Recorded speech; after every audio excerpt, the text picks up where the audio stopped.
Hello and welcome to another Star Citizen podcast. It's the 1st of December, 2025. Say hi, Zin. Hi, Zin. She's here as well. We're going to be talking about Star Citizen and all the stuff that's happened with the Intergalactic Aerospace Expo, the amazing updates from the Ship Talk episode, or Talking Lots of Ship, I think it was called, and a load of reveals for 2026, and some controversy with the Hull D and E. We've got Alpha 4.5, which is still out on Evocati because of some issues they were having before going to Wave 1. How are you doing, Zin? I'm all right, mate. How are you? I'm tired. There's about to be a storm where I am, which gives me a headache. So, too much pressure or something gives me a headache.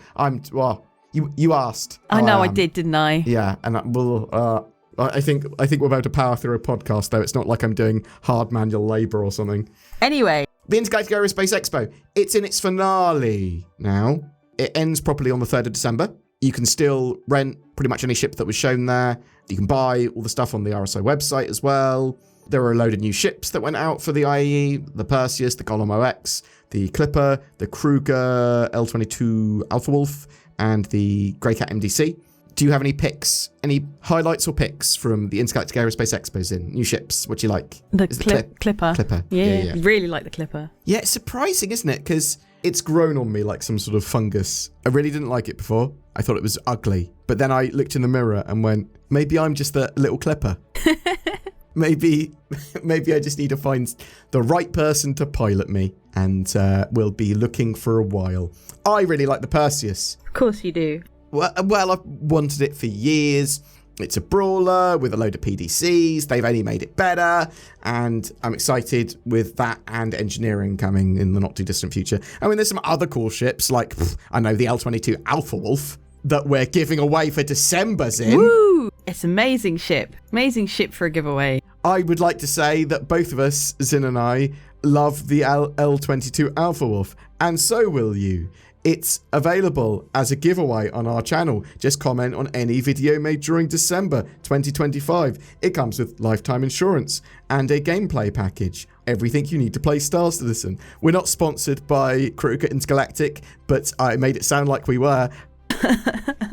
There are a couple of things I do want to say. During the finale, there are new daily Warbond deals, and it's the last chance to buy the Hull A, B, Raft, and Raylan before they go up in price. I take it you're pro CIG telling us that they're going to raise the price of ships before they do it, Zin? Yes. Are you anti them raising the prices at all? Well, I kind of understand the need to.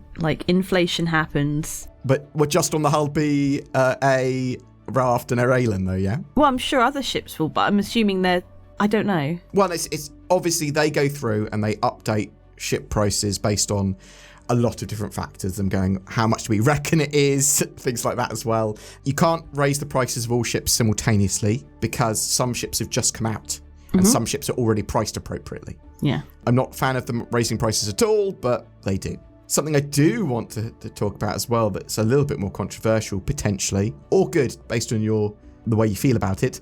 Stock limited ships. So things like Javelins, Idris, Krakens, yeah? Mm-hmm. They sold them this time in 6 waves on their manufacturer days, every 4 hours. Bam, bam, bam, bam, bam. They made loads of money from that. They've sold a good amount of all those limited hulls. They are doing another stock limited ship run, potentially of all of those, starting today at 4 p.m. UTC for an additional 6 waves.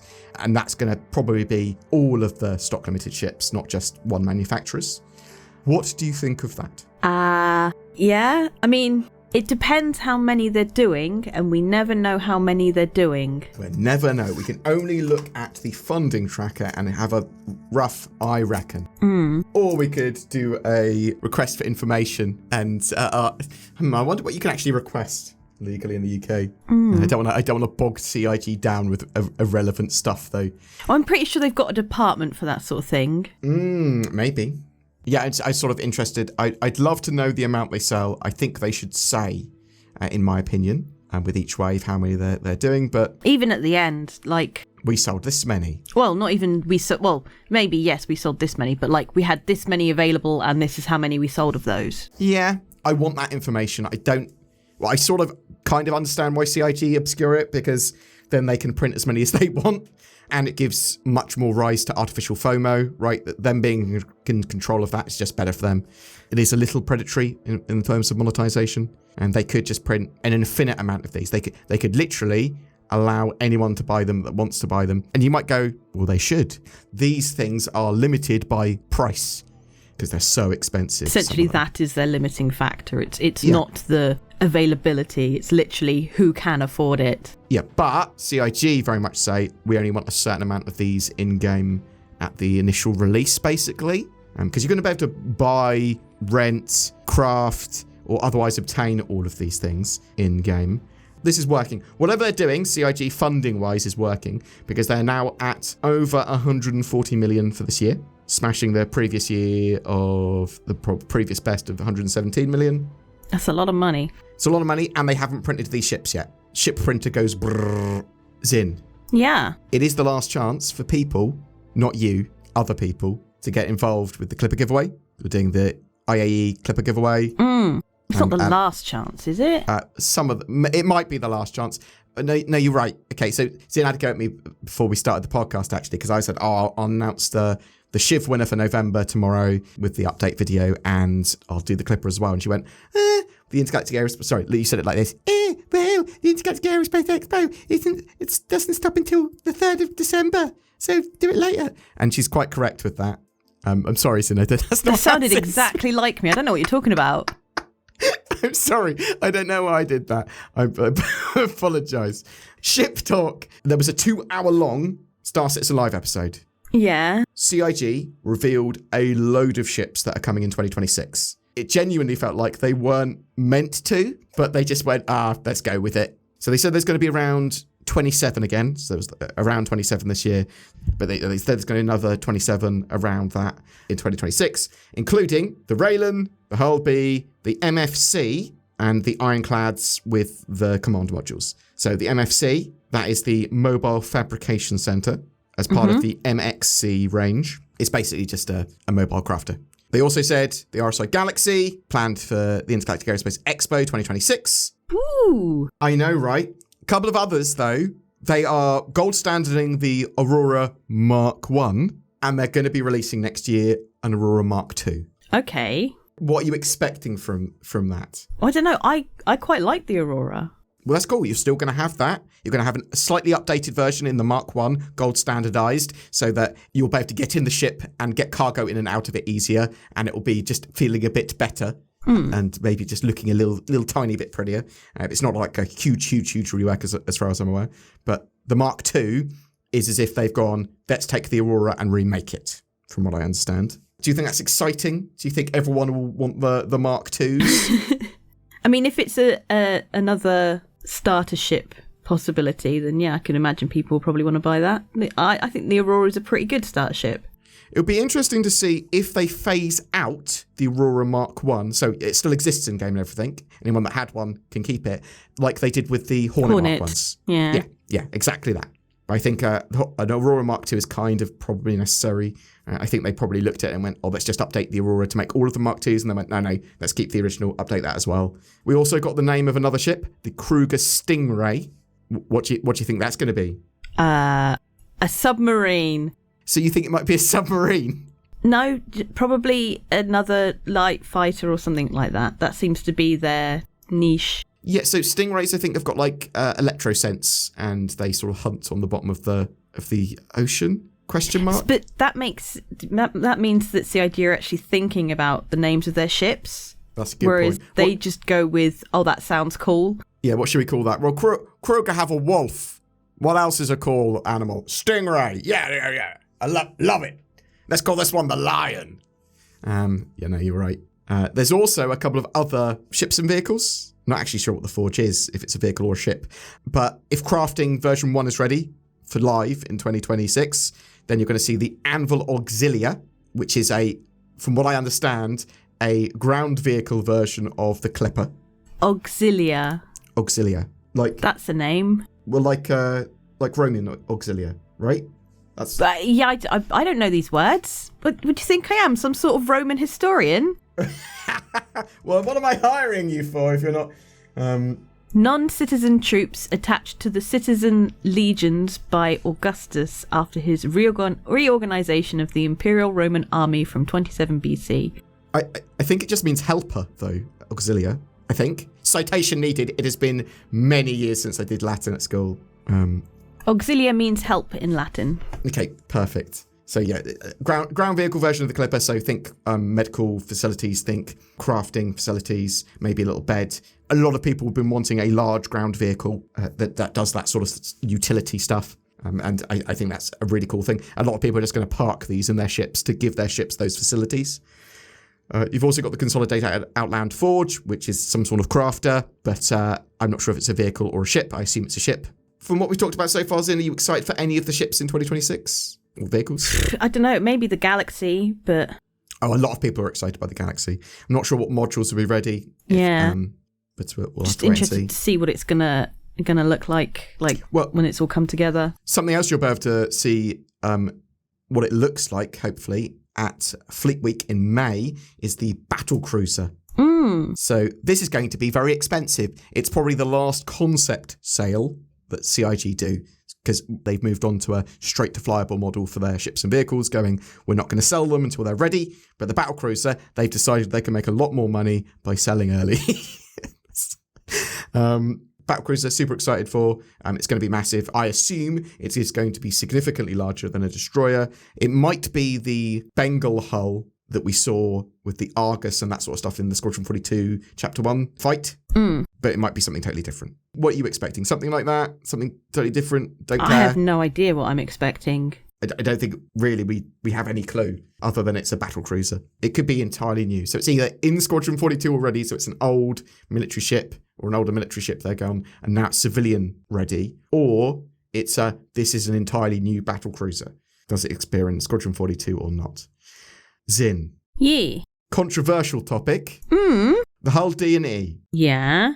They used to have, if you looked at their pages, they said they could hold a lot of these 32 SCU cargo containers, yeah? Yeah. Now, they'll be able to hold significantly less, because they've looked at them and gone, well, actually, this is what the intention's for. We don't want to break the economy. We don't want to damage performance of the game because there's too many crates and entities. So they've vastly reduced the amount of SCU the hull D and E supercarriers can carry. Okay. Super haulers can carry. Yeah? The hull D used to be able to potentially carry 21,000 SCU of cargo. It can now carry about 7,000. Okay. And the hull E, and this is the one that people are most salty about, and potentially rightly so, or not, I mean, they couldn't exist at their sort of top level values at 100,000 SCU. So that's just a ridiculous. Yeah, that is very hard to actually quantify in your head how much SCU that is. That's a lot. It now can only hold 12,200 SCU. I say now, these aren't in game yet. Yeah. And CIG have just gone, look, we've looked at it. They're still the top dogs when it comes to cargo hauling, by far. And we don't plan any other ships to sort of get to that level. But we had to reduce it for gameplay reasons and for updated metrics and loads of stuff. What do you think of that? Do you think, no, that's not acceptable? That's obviously such a huge change and they've just gone bam and announced it. Do you think people should be given full refunds if they bought a hull D&E? I think they should be able to refund if they want to. It is such a big change, right? It's not what people were originally expecting. And you might go, well, that was written at a time where now, actually, if you scale it to now, well, they're actually being scaled appropriately. I don't think they are, but they certainly needed to be changed, and I understand when they've done it. It's weird that even the hull E now doesn't hold as much as the hull D did. Yes, I see what you mean. The hull D originally held almost twice as much as the hull E holds now. It's just because it was just the quantity and the vastness of it, and I think they expected a different kind of economy as well. The problem with 100,000 SCU is that you crash the economy of wherever you go with that. If you're just bringing like steel or something, it's just ridiculous. And the performance tanks and the thing is, why can't it carry that amount of stuff and literally just be limited by the amount you can buy?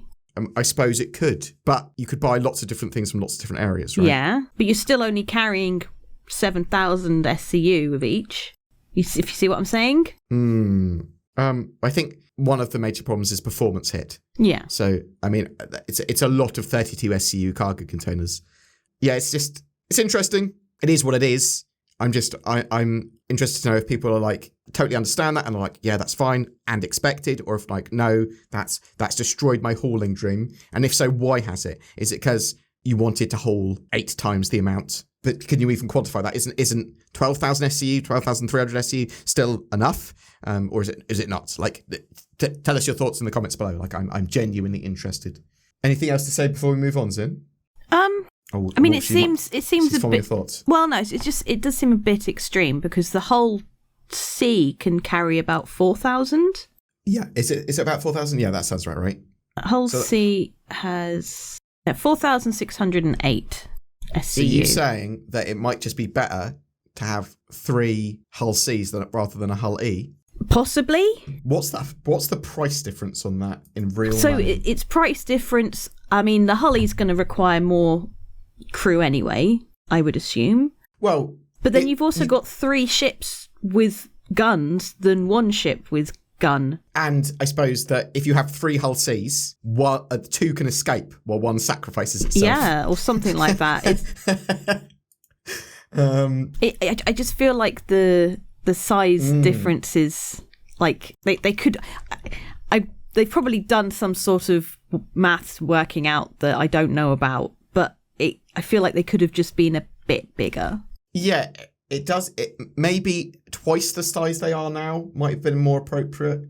I mean, at the end of the day, this is just Zin and I reckoning. Yeah, we have nothing to go on. We have exactly that. 550 for the hull D. Okay. The hull C is 500. It's currently 500, yeah. And the hull E is 750. Okay, so the price is still relatively acceptable. It's not like you can get 3 hull Cs for the same price as a hull E. Okay, well, yeah. Tell us what you think in the comments below. A lot of people are just going to be like, well, the hull C is perfectly fine. Zin. Yeah. Alpha 4.5, at time of recording, is out to Evocati. Yes. But not yet out to Wave 1 PTU. Good. So it is good because there was lots of... it was pretty unstable, basically. They went, yeah, it's we need some more stability updates. We'll try again to get this to Wave 1 on Monday. So hopefully later today, potentially by the time you've seen this, it will be out. And then it will probably pretty quickly go to all waves probably by the weekend. We'll have to wait and see. That is, and I reckon. In that build, engineering is a huge thing, which does include armor. They got armor in, which I didn't think was going to actually be in. Capital ships, larger ships, have a huge amount of the damage mitigation from them being capital ships and having armor. Armor has its own health bar, which gets sort of damaged over time. There's fire, damage control, better multi-crew, significantly higher times to kill / disable, tweaks to precision aiming so you can shoot components better, or at least it's a little bit different. I am pretty excited for engineering. I do think it's hugely game-changing. Do you have any concerns for engineering, or are you excited for it? I don't know. Like, I'm not too bothered about it, but I just hope that it works and it makes things better. We'll be doing a lot more multi-crew gameplay. I say multi-crew, you and me multi-crewing. We'll recruit Zen and people, and maybe your partner, although I do feel like our ship will be on fire a lot more if he's there. So something else that's in that build is the Idris P is now available from Wickelos. Okay. So you can do a selection of missions / gathering, effectively Bubba's first crafting, but the Idris P is now available from Wickelos. It's not available in stores in-game. I want to be able to buy it for Alpha UBC, but there's also people that are grumpy about it because they bought it with real money and they feel that it being in-game and available from Wickelo devalues their Idris Ps. Do you think it should be available for Alpha UBC or UBC in-game? Yes, but I think it should be super expensive. Like, ridiculously, like sort of orgs have to pool together their resources, sort of expensive. Yeah, because it's a military ship that's supposed to be used by orgs, basically, or larger groups. What do you think about people that are going, well, I bought this with real money. I can't believe that you're selling it allowing people to get it in game. Well, you knew that was going to happen eventually. Yeah, exactly. I mean, it's like you can't gatekeep your ship just because you bought it with real money. You want gatekept pay to win. That's bad. You don't want to play on a fair playing field in any way, shape, or form. That's bad. There's a load more in that patch as well. We're getting Vulcan and AI updates. I'm very much looking forward to the focus on Vulcan. I do think that will lead to a more stable game. There's physical helmets, there's a load more weapon attachments, and we're expecting to see more stuff in the patch too. In the newsletter, there was a little sneak peek, what appears to be some tunnels in Daymar. I say Daymar, I meant Delamar Levski. Excavation-y work going on, or mining work going on. Do you think this is connected to the depths? Possibly, but there's bits in Levski at the moment that look like that. That is true. They might just be expanding out the area. Yeah, maybe, but this is a sneak peek, so yeah, it's probably the depths. Also, I suppose, doesn't necessarily have to be Levski/Delamar. It could just be another large asteroid that's being mined nearby in the Glacium Ring. Yeah, tell us what you think in the comments below. I think, Zin... Yeah. I think that's all I wanted to talk about today. Oh, good. It is December 1st. We are going to be moving into Luminalia for CIG and the sort of event stuff. 4.5 will be out probably mid-December to live, and we'll be covering all of that and more. There is the L22 Alpha Wolf giveaway and game package now for December. Just comment on any of our videos made during December to be in for a chance of winning that. We'll do the channel update stuff tomorrow. That's when we'll announce the Shiv giveaway, and we'll have the Clipper giveaway like Thursday or so. I won't do an impression of Zin again. I think that might get me in trouble. Yeah. Say goodbye, Zin. Goodbye, Zin. Thanks very much for watching. I hope you have a great day. I hope you have an amazing December. I hope you had a great Thanksgiving. I hope you had a great Intergalactic Aerospace Expo. So you can choose some of these, Zin, and clip some of them out, or you could just keep this bit in as well. Zin. Yeah.